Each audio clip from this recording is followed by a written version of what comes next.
Magandang hapon, Pilipinas. Narito ang latest sa lagay ng ating panahon.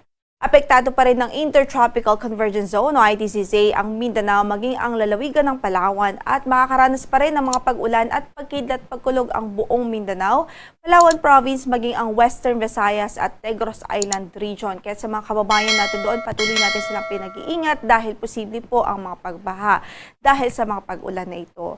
Samantala, yung easterlies, dominante pa rin nakakapekto sa natitirang bahagi ng bansa at kasalukuyan, itong easterlies po ay nagdudulot ng mga pag-ulan dito sa Eastern at Central Visayas. Kaya huwag din ho kalimutan magdala ng payong at mag-ingat yung ating mga kababayan doon sa halos buong Kabisayaan dahil apektado nga po ito ng easterlies at yung western side naman ay apektado po ng Intertropical Convergence Zone. Samantala, sa natitirang bahagi ng Luzon ay may mga isolated na mga pag-ulan lang o mga pulupulong mga pag-ulan at pagkidlat pagkulog sa hapon at gabi. But generally in the morning hanggang noon time ay mataas ang tsansa po na bahagyang maulap hanggang sa maulap lamang ang papawirin. Kasalukuyan ay wala po tayong low pressure area na minomonitor sa loob ng ating area of responsibility. Gayunpaman, patuloy po tayong mag-antabay sa magiging updates ng Pag-asa. Samantala, para sa pagtaya ng ating panahon for tomorrow, mataas po yung chance na maging maulan at maulap pa rin ang kalangitan at may mga thunderstorms sa pagkidlat pagkulog dito po sa Occidental Mindoro maging sa Palawan Province. Dulot pa rin ho yan ng Intertropical Convergence Zone at yung nagbabalik po natin na Southwest Monsoon o habagat. Inaasahan natin that by tomorrow, mataas po yung chance na yung habagat natin ay muling iiral po dito sa western side ng Luzon. At para sa natitirang bahagi ng Luzon, sa Metro Manila at natitirang bahagi pa ng Luzon, asahan natin bahagyang maulap hanggang sa maulap ang papawirin at may tsansa lamang ng mga thunderstorms in the afternoon or evening. Sa Metro Manila, from 25 to 33 degrees Celsius ang inaasahan magiging agwat ng temperatura bukas, 24 to 35 degrees Celsius sa Tugigaraw, 17 to 24 sa Baguio, 25 to 33 sa Lawag at 22 to 31 degrees Celsius sa Tagaytay, 25 to 32 degrees Celsius naman sa Legazpi City.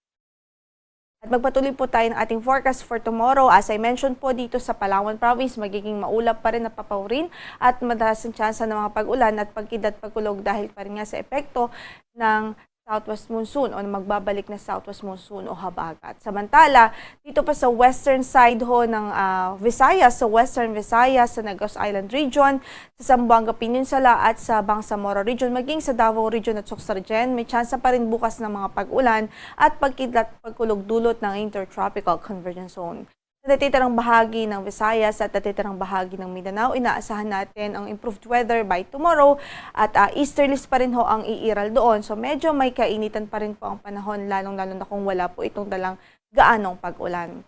Samantala, para sa kaya ng ating temperatura, sa Tacloban from 25 to 33 degrees Celsius, 25 to 32 degrees Celsius, sa Cebu, at gayon din ho sa Iloilo City, 25 to 31 sa Puerto Princesa, 24 to 32 degrees Celsius sa Cagayan de Oro, 25 to 31 sa Davao City, at 24 to 32 degrees Celsius po sa Zamboanga City.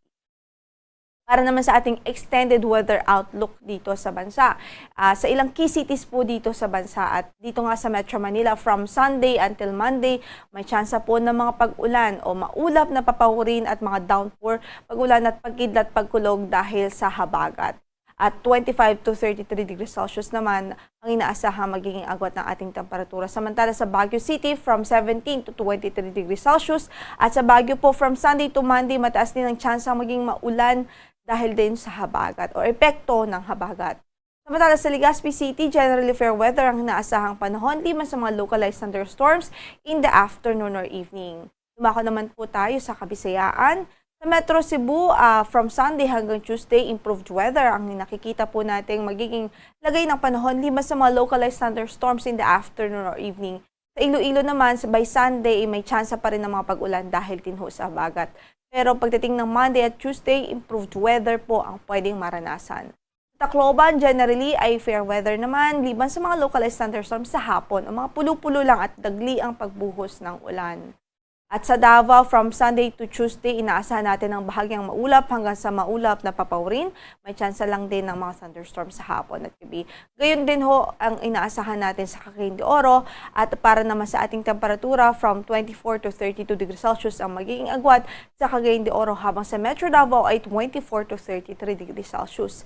Sa Zamboanga City, bahagyang maulap hanggang sa maulap pa rin ang papawirin by Sunday o Tuesday. So ibig sabihin, may improving weather po ang inaasahan doon sa ating extended weather outlook.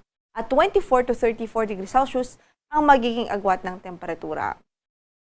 Ang sunset natin for today is 6:28 in the evening at bukas sisikat ang araw sa ganap na alas 5:28 ng umaga.